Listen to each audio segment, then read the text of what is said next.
Mr. Hikind, after the terrorists attacked Europe, do you think we can say that Europe wake up? I think maybe a little bit, maybe for a day, maybe for a couple of days, but I still don't think that they get it, not in Paris, not in Brussels, and other countries in Europe. Unfortunately, when things happen, everybody looks, there's a lot of attention, but unfortunately, things go back to the norm.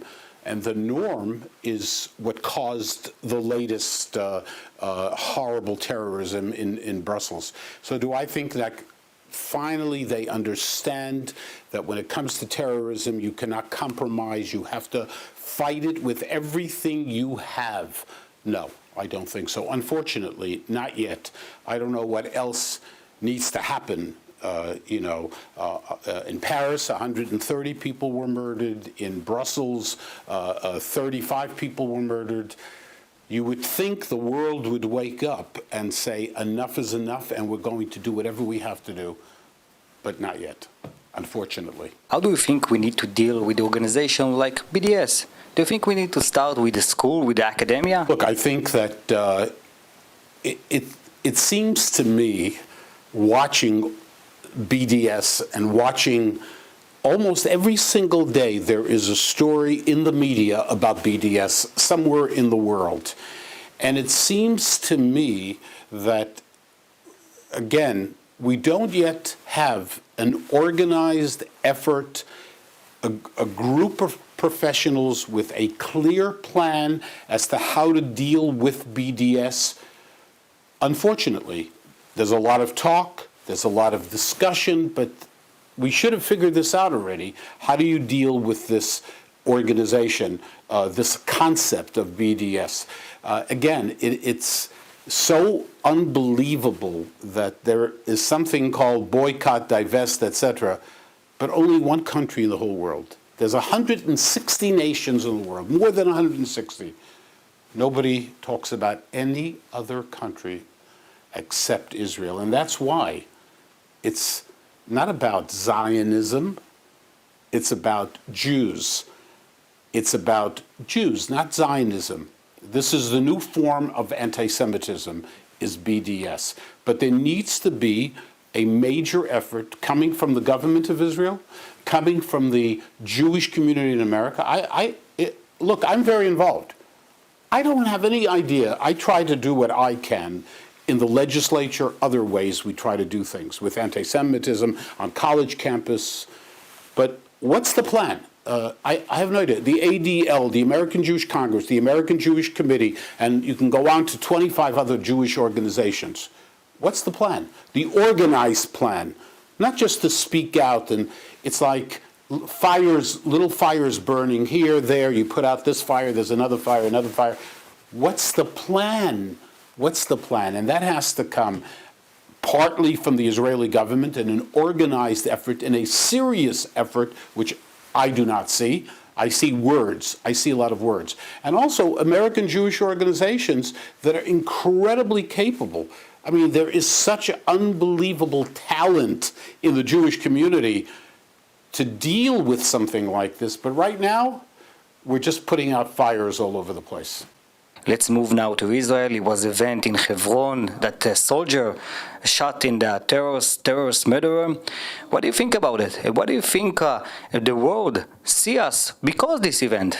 Well, first of all, when it comes to Israeli soldiers, police officers in Israel who are putting their life on the line every single day, one moment, when you think maybe one moment extra, it could mean the life of that soldier, that police officer, or a civilian. So we have to bend over backwards on behalf of the soldier or the police officer who may be in certain circumstances that that person is going to do something that other people say, you shouldn't have been concerned that maybe the person had a bomb on them or anything else. We need to bend over backwards. Number two, what this has done, it seemed to me, sitting back in America watching, that too many people jumped to condemn the soldier.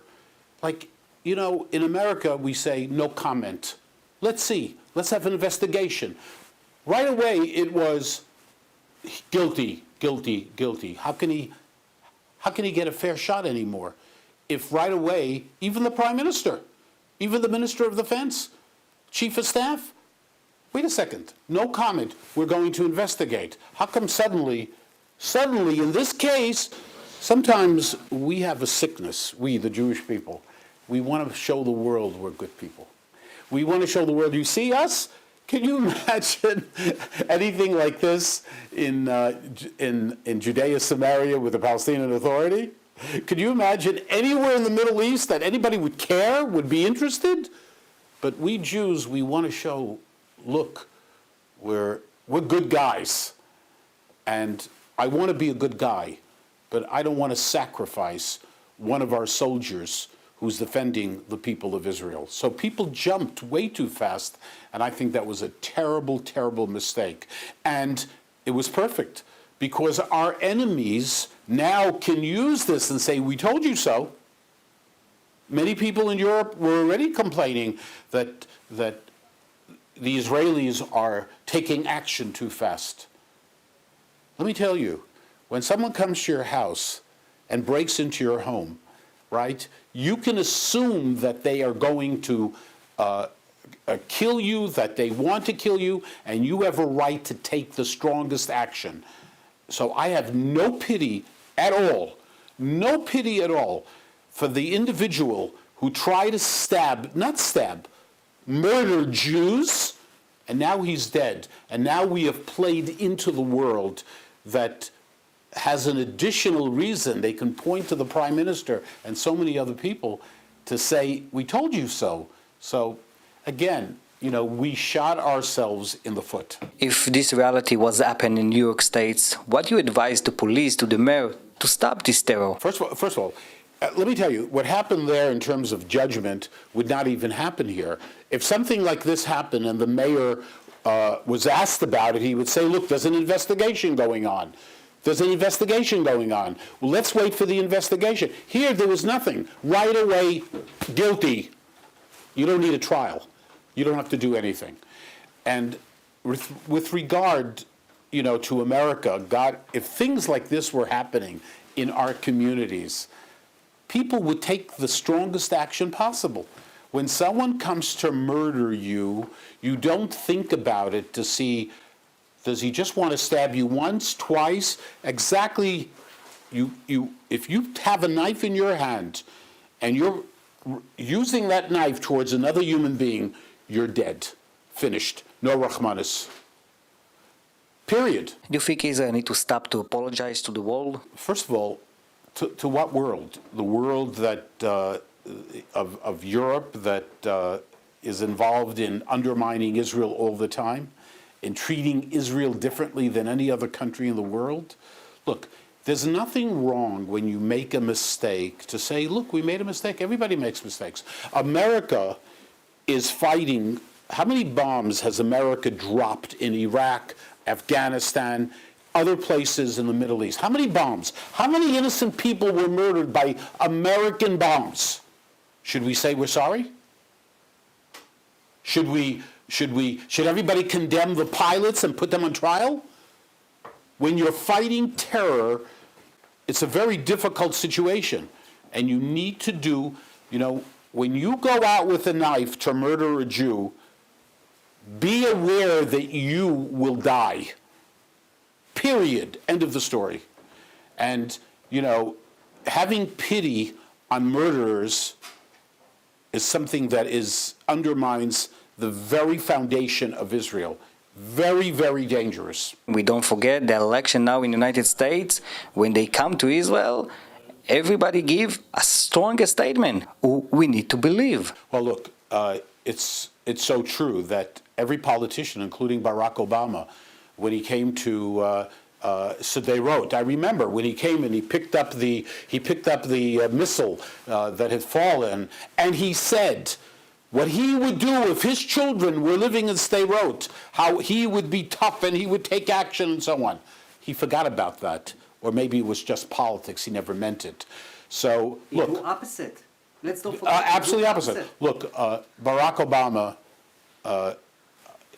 has been, in terms of the relationship with Israel, the worst president that Israel has had since 1948 with Truman, when Truman was president. There's no question about that. And by the way, it's not about the fact that every president from 1948 to Obama have disagreements with Israel. Ronald Reagan had disagreements with Israel. Every president. The difference is, certain presidents like Ronald Reagan, we knew that he cared about the people of Israel. We knew that he was a friend of Israel. In the case of Barack Obama, the very first thing I remember that he did, I'll never forget, is the speech at Cairo University, when he went to Cairo University. And the purpose of that speech was to say to the Muslim world, I'm going to be different. We're not going to do things the way it's been done till now, that Israel was treated as a special friend. Why not? Why should Israel not be treated as a special friend? What other country in the world, what other democracy is surrounded by enemies not only on all of its borders, but beyond its borders? People that say openly, we want to destroy the Jewish people. But Barack Obama wanted to tell the world, things are going to change. You have a new friend in the White House. We see how much he's accomplished. We see how the world is a more dangerous place than ever before. We see the disastrous policy of Barack Obama. And that's why, whether it's Hillary Clinton, she comes to APEC, she makes a great speech. You know, when she made the speech, I was listening, I put out on all over on social media, I said, very good speech, but I don't believe one word she said. So it doesn't matter if the speech is good. You can't trust that person. Then you have this guy Sanders, you know, who just said that 10,000 innocent Gazians in Gaza were murdered by the Israelis during the war in 2014. 10,000. He said 10,000, you know, something like that. 10,000 innocent. This is a guy, forget about he's a Jew. I don't want to hear that even, because I'd rather have a guy with 3 crosses who's our friend than a guy who wears a big Star of David and wears a big yarmulke on his head. It's irrelevant. And this is Sanders. He wouldn't even come to APEC. He wants the support of BDS. He wants the support of all the radicals in America that hate Israel. This is what he's looking for, the Democrat. And then you have other people. Look, you have people like Trump. I have no idea what he believes. I don't think he knows what he believes. Okay? One day he's neutral, one day he's this, one day he's that, one day he's that. You know, I don't want to see him in charge of the buttons for the atomic weapons, because I don't know, he may get up on the wrong side of the bed in the morning. So there are some people that are very good. Ted Cruz, Senator Cruz, I want to make it very clear. If the issue is who is a great friend of Israel, truly, deeply, there's no question in my mind that people like Cruz is an unbelievable friend of Israel. Does that mean that there won't be any problems? Does that mean it'll be perfect? No. Cruz will not be the prime, if he gets elected president, he will not be the prime minister of Israel, he will be the president of the United States. So there will be differences. But we have a chance to make sure that we don't have Hillary Clinton, for instance, who says that she will continue the policies of Barack Obama. She is so proud that the Iran deal, that not Obama started that, she says, I'm the one. She wants the credit. So, you know, it's a difficult, this election may be the most important election ever for America, not just for the people of Israel, but for America. It's really insane what's going on in this country in terms of the presidential elections. I don't think anybody has ever seen anything like that. You have Hillary Clinton with a lot of serious problems. You imagine? The FBI is investigating her. All kinds of things are going on. But that's not what is of any concern to me. The issue is, to me, the number one thing. I'm an American. I love America. I'm an elected official for 34 years. The question to me is a very simple one. Who is going to be a good friend of Israel? Period. This is number one. I care about everything else also. I care about Social Security. I care about jobs. I care about everything. But number one, and by the way, it's no different There's nothing wrong. Sometimes Jews don't want to say, the most important thing is Israel. They feel like uncomfortable. People who are gay, homosexuals, to them, the most important issue are these issues of gender, right? Nobody says, oh, you can't have a single issue that's so important. What about everything else? To me, I don't care if everything is perfect, but if you're not a great friend of Israel, then I will never, never support you. Assemblyman from State of New York, Dov Hikind, it was a pleasure to talk to you. Thank you. My pleasure.